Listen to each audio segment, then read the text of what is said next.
Vous aviez donc demandé à plusieurs reprises, par courrier interposé, à l'État de pouvoir reprendre les cérémonies religieuses. Finalement, la lumière est venue de la justice. Est-ce que vous en êtes satisfait ou est-ce que c'est malheureux d'avoir dû en arriver jusque-là? Les deux à la fois. On en est satisfait parce que effectivement, ça a permis une reprise et un déconfinement de ces célébrations religieuses. Et puis effectivement, nous avions tendu la main dès la mi-novembre au Conseil d'État pour une détente concertée. Et finalement, devant une sorte de silence pesant de la part de l'État face à cette démarche, eh bien, c'est la réponse ou la lumière, comme vous dites, est venue de biais par la voie de la Chambre constitutionnelle et d'un recours avec effet suspensif qui a été déposé par un certain nombre de citoyens. Ça veut dire que les cérémonies peuvent déjà reprendre. Est-ce que c'était le cas pour vous? Alors pour moi personnellement non, j'ai pas de communauté à charge et je n'avais pas de culte où j'étais invité ce dimanche. Mais effectivement, les cérémonies ont reprise déjà depuis vendredi soir.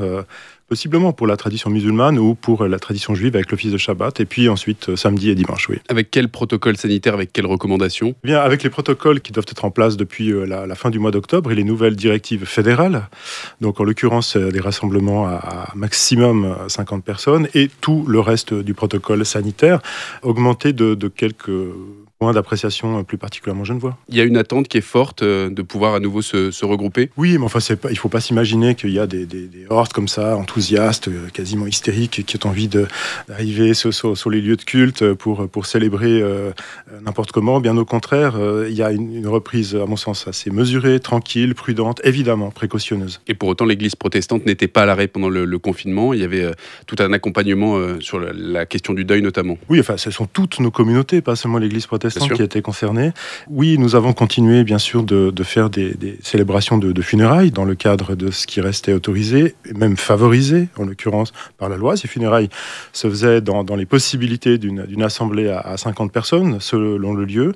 Tout ça s'est fait, à ma connaissance, sans aucun problème. Quelle certitude, quelle connaissance vous avez du protocole, du calendrier, de la suite, finalement? Alors aujourd'hui, aucune, parce que s'il y a effectivement une concertation qui est en cours, nous ne savons pas exactement à quoi elle va aboutir. Maintenant, de toute façon, les précautions sont là, puisque la Chambre constitutionnelle a rappelé que, par analogie, dans un premier temps, c'était les dispositifs de l'arrêté, article 12 et son annexe 3, qui faisaient foi, par analogie. Après ça, ce sont nos dispositifs, effectivement, de protection, nos plans de protection, qui sont robustes. Oui, ils sont robustes, pour reprendre l'expression de la médecin cantonale, et qui suffisent, en fait, largement aujourd'hui à l'affaire. Avec, justement, l'État, les discussions sont où? Eh bien, elles sont à la concertation, encore que nous regrettions qu'aucun contact n'ait été pris formellement, je dirais, au plus haut niveau entre nos instances. Ça reste pour l'instant un travail de fourmi. On a transmis tous les plans de protection. Et le paradoxe veut qu'en les ayant transmis, on attend maintenant demain ou après-demain qu'on nous les renvoie avec une version, disons, consolidée, mais à vrai dire sans beaucoup de surprises, puisque nous avons transmis l'essentiel de ce qui devrait être fait. Avec, on l'a entendu aussi, des dispositions d'accueil qui pourraient varier de 50 personnes maximum à peut-être 30 à Genève. On ne sait pas encore. On entend qu'il y aurait le souhait ou la volonté de restreindre en fait cette norme fédérale actuelle de 50 personnes à un dispositif genevois à 30 personnes. Je ne sais pas au nom de quoi. Nous restons dubitatifs entre deux propos qui ne s'allient pas.